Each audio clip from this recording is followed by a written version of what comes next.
We are over at the AMA booth, and we're going to have a little short conversation here to include some of the recent government regulations that we're all dealing with. We're with Randy Adams, Jim Martin, and Mark Feist. And Mark and Randy are, actually, these are all three associate vice presidents of the AMA. So if you want to get some questions answered, come over here and see these guys, and they'll tell you the best we can. Randy, you want to open it up on the FRIAs? Well, the first thing I want to do is introduce my two AVPs that are in this area. Jim Martin is an AVP in the Dayton area, and Mark Feist is an AVP down in Cincinnati, which he replaced the vacancy that I had when I was elected VP. So as far as the FRIA goes, if you've not got your FRIA approval yet, please stop by the booth and talk to me about it.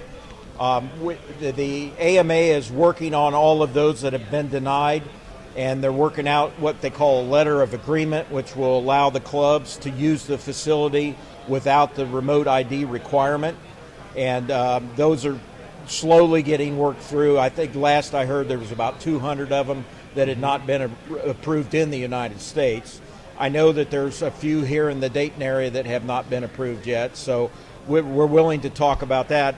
And then the other good news that we have is when you sanction an event with the AMA, if the event is being held at a non-FRIA site, you can get a temporary FRIA, and that is the process of doing that is to get the sanction and give that to the FAA. They will give you a NOTAM number, and then that is sent to headquarters, and the headquarters will issue a certificate for the time that NOTAM is in effect, so you can use that facility for AMA members so that you don't have a FRIA requirement or the remote ID requirement at that facility. So those are some of the things that we're working on right now. Okay, so I've got some questions. I understand there's been some difficulty with some applications. Can somebody tell me about some common mistakes on making these applications? I heard something about a field that there was a driveway had something to do with why it got rejected. Well, there's been several different types. I think the most common one is the fact that the FAA doesn't feel that the facility provides enough barrier between Joe Public coming in and using it and the AMA members. So they need some assurance that that's not going to happen.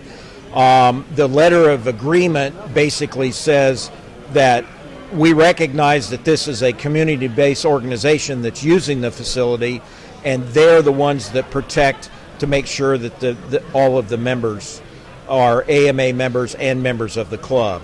The common mistakes, I can't address that because the review process is done at headquarters. They have a bullet list of items that they go through to make sure that it qualifies for the FAA, and then the denial comes from the FAA, and they tell the AMA, which then tells the clubs what they may need to do to get it approved. And some of these things have been successfully addressed? Yes, many of the ones of recent have been addressed with the letter of agreement. But there's also been some changes that have been required that they make the changes in the application and then it's approved. But it's all over the map, so I can't tell you what the silver bullet would be. Right. So, Mark, what's going on in Cincinnati? Do you have any of these issues down there? I don't think we have any issues in Cincinnati that I'm aware of. Okay. So I think all the local clubs are pretty much set. There's 7 or 8 local clubs in the greater Cincinnati area. And I think everybody's set with their FRIAs. And I'm new as an AVP, new to the job, and I've been asked to join a couple committees with the AMA headquarters working on promoting the hobby and also attracting new members. So I do a lot of PR with our Flying Circus Air Show, so comfortable with TV and radio and newspaper appearances and interviews, and something that we're going to try to, put together a process that other clubs can do that with their events. And get the local media, get the general public more involved. So that's going to be my kind of sweet spot. So looking forward to working with people in this new role. Okay, awesome. And Jim Martin, we've known each other for a long time. Yeah. Yeah, so what you have anything to offer us today? Well, we got like 3 clubs or so in the Dayton area. They all seem to center around Wright Pat Air Force Base. That seems to be the problem. So they're working with the base, getting letters of agreement with the Air Force Base so they can fly there.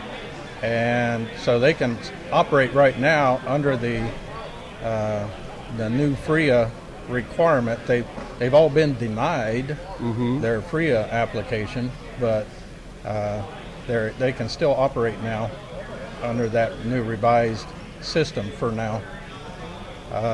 Without remote ID. Yeah, without the remote ID requirement. Yeah, so my field is the Wingmasters field in Wegerson Garden Center, and I think we're about 7 miles from Dayton International, and I know we got ours. And then I'm aware of Waco's got a unique situation because it's actually a live runway for the Waco Museum. Now, granted, 99 out of 100 airplanes that land there is a small UAV. It's one of our airplanes. Do you have anything? A lot of clubs exist on small grass strips where they do the mowing for access to the strip very often. Do you have any remarks about that situation?